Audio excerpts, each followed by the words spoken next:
വിവാഹദോഷം മാറാൻ എന്തു ചെയ്യണം? മലയാളത്തിൽ മുഴുവൻ വിശദീകരണം. വിവാഹദോഷം എന്നത് പലവിധമുള്ള ദോഷങ്ങളെയാണ് സൂചിപ്പിക്കുന്നത്. പ്രത്യേകിച്ച് മംഗളദോഷം, ചൊവ്വദോഷം, ശനിദോഷം, രാഹുകേതുദോഷം, കാളസർപ്പദോഷം, പാപഗ്രഹദോഷങ്ങൾ മുതലായവ. ഇവ മൂലം വിവാഹം വൈകുക, ദാമ്പത്യത്തിൽ പ്രശ്നങ്ങൾ വരിക, വിവാഹം തകരുക തുടങ്ങിയ പ്രശ്നങ്ങൾ വരാം. പ്രധാന വിവാഹദോഷങ്ങൾ: 1. ചൊവ്വദോഷം. മംഗളദോഷം. ജന്മചാർട്ടിൽ 1, 4, 7, 8, 12 ഭാവങ്ങളിൽ ചൊവ്വയുണ്ടെങ്കിൽ ഇതാണ്.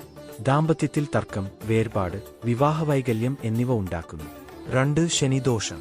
ശനി 7 ഭാവത്തിൽ വരുമ്പോൾ വിവാഹത്തിൽ വൈകല്യങ്ങളും ദുഷ്പ്രഭാവങ്ങളും ഉണ്ടാകാം. 3. രാഹുകേതുദോഷം. രാഹു 7 ഭാവത്തിൽ ആണെങ്കിൽ വിവാഹം വൈകാൻ സാധ്യതയുണ്ട്. മോഹഭംഗം, തിന്മബന്ധങ്ങൾ എന്നിവയുടെ സാധ്യത. 4. കാളസർപ്പദോഷം. എല്ലാത്ത ഗ്രഹങ്ങളും രാഹുവും കേതുവും ഇടയ്ക്ക് കടന്നാൽ ജീവിതത്തിൽ പലതും വൈകുന്നു, ദാമ്പത്യത്തിൽ പ്രശ്നങ്ങൾ ഉണ്ടാകാം. വിവാഹദോഷം മാറാൻ ചെയ്യേണ്ട പ്രധാന പരിഹാരങ്ങൾ: 1. പരിഹാര പൂജകൾ. ദോഷം പരിഹാര പൂജ. ക്ഷേത്രം. ചൊവ്വദോഷം. ചൊവ്വഗ്രഹശാന്തി, സുബ്രഹ്മണ്യ പൂജ. പാലനി, ചെന്നൈ വൈദ്യേശ്വരൻ. ശനിദോഷം. ശനിശാന്തി ഹോമം, സനൈശ്ചര ആർച്ചന. Sabarimala, തിരുനല്ലാർ.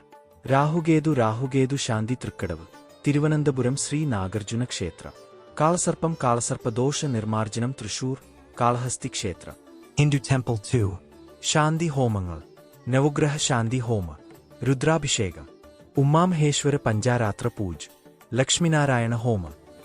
Man in Lotus Position 3. വ്രതങ്ങൾ: ഉപവാസം, സോമവാര വ്രതം, ശനിവ്രതം, ശ്രീ സുബ്രഹ്മണ്യ വ്രതം. Prayer Beads 4. ജപങ്ങൾ: ദോഷം ജപം. अंगारकाय नमः 108, शनैश्चराय नमः 108, राहवे नमः 108, केतवे नमः 108. Gemstone 5. രത്നധാരണം: ജ്യോതിഷൻ നോക്കിയിട്ട് മാത്രം ധരിക്കൂ. ദോഷം: രത്നം, ചൊവ്വ കോറൽ, മഞ്ഞൾ, ശനി നീലമണി, രാഹു ഗോമേധം, കേതു വൈഡൂര്യം. Calendar 6. ശുഭമുഹൂർത്തം നോക്കി വിവാഹം നടത്തൂ. ഗുണമേളനം, ദോഷ പരിശോധന, താരാബലൻ, ദശാബലൻ തുടങ്ങിയവ നോക്കണം. വിവാഹനാളിൽ ചൊവ്വ, ശനി, രാഹു അധികം ദോഷകരമായ സമയങ്ങളിൽ വരരുത്. കേരളത്തിലെ പ്രശസ്ത ദോഷനിവാരണ ക്ഷേത്രങ്ങൾ: 1. തൃക്കടവൂർ മഹാദേവ ക്ഷേത്രം, രാഹുകേതു. 2. തൃപ്പൂണിത്തുറ പൂംനൂർ ശ്രീകൃഷ്ണ ക്ഷേത്രം, ദാമ്പത്യ സമാധാനത്തിനായി. 3. ചന്ദ്രമംഗലേശ്വരി ക്ഷേത്രം, കുളശേഖരപുരം, മംഗളദോഷം. 4. തിരുനല്ലാർ ശനിയൻ ക്ഷേത്രം, ശനിദോഷം. അവസാനമായി എപ്പോഴും ശ്രദ്ധിക്കേണ്ടത്: ജനനക്കുറിപ്പടിയുള്ള ജാതകം നോക്കി ഒരു വിദഗ്ധ ജ്യോതിഷിയോട് ഉപദേശം ചോദിക്കൂ. ഒറ്റ പരിഹാരത്തിൽ എല്ലാവിധ ദോഷങ്ങളും മാറും എന്നില്ല. സങ്കേതപരമായ ദോഷങ്ങൾ സംയുക്ത പരിഹാരമാണ് വേണ്ടത്. ഇതുപോലെ കൂടുതൽ ജ്യോതിഷ വിശകലനങ്ങളും നക്ഷത്രഫലങ്ങളും അറിയാൻ ചാനൽ സബ്സ്ക്രൈബ് ചെയ്യാനും ബെൽ ബട്ടൺ അമർത്താനും മറക്കരുതേ. നമസ്കാരം. നമുക്ക് വീണ്ടും കാണാം അടുത്ത വീഡിയോയിൽ ഒരു പുതിയ ജ്യോതിഷ വിഷയവുമായി.